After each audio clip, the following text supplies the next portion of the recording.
Hi everyone, welcome back. In the previous lecture, we saw how Spring Boot automatically configures various components based on the dependencies present in the class path.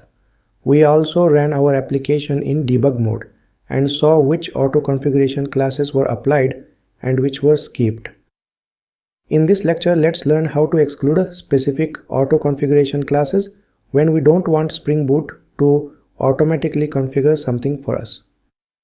Well, while auto configuration is very powerful and convenient, there are times when you may want to take manual control over certain configurations.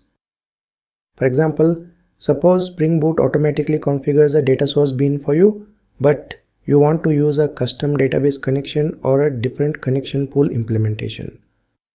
Or maybe Spring Boot automatically configures a default security setup, but you want to disable it and write your own configuration. In such cases, you can easily exclude the specific auto configuration class that you don't want Spring Boot to load. Let's see how we can do that in IntelliJ IDEA. Let's see the complete example using Spring Boot starter data JPA dependency. Let's go the pom.xml file. Here let's add Spring Boot starter data JPA dependency.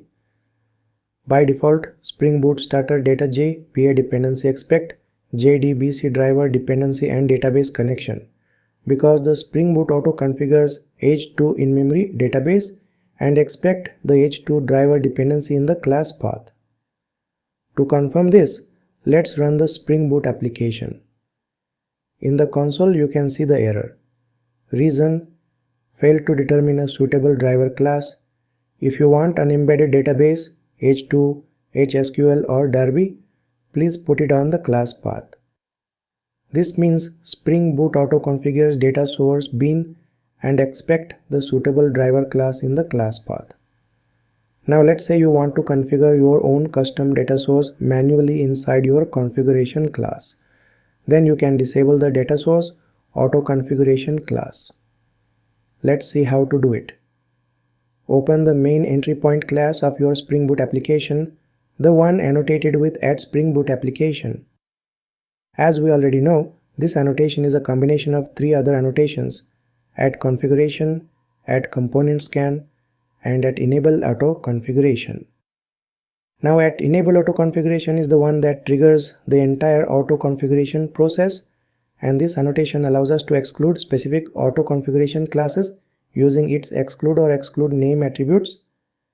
Since Spring Boot application internally includes @enable-auto-configuration, we can specify exclusions directly on the @Spring Boot application annotation itself. Let's use exclude attribute and within a curly braces call the data source auto-configuration.class. Once you add this, Spring Boot will no longer automatically create a data source bean for you. Now it will run the Spring Boot application. We don't get any errors in the console. Earlier we were getting suitable driver needed error, right? This means Spring Boot disabled the data source auto configuration. Now you can configure your own custom data source manually inside your configuration class. Next, if you want to exclude multiple configurations, you can separate them with commas. For example, if you don't want JDBC client auto configuration, then here add the comma and call JDBC client auto configuration.class. Next, let's say you want to disable JDBC template auto configuration, then here add the comma and call JDBC template auto configuration.class. That's it. Now let's confirm whether these classes are excluded or not. Go to the application.properties file and add debug equals to true. Perfect. Now let's run the application. Just scroll down to the end. Here you can see exclusion section. These are the auto configuration classes we have disabled, right? That means Spring Boot has successfully skipped loading it. Perfect. That's how we can control which auto configuration classes are applied and which are not. Excluding specific auto configuration classes is useful when you want to replace the default behavior with your own custom setup. Alright, that's all about excluding specific auto configuration classes in Spring Boot.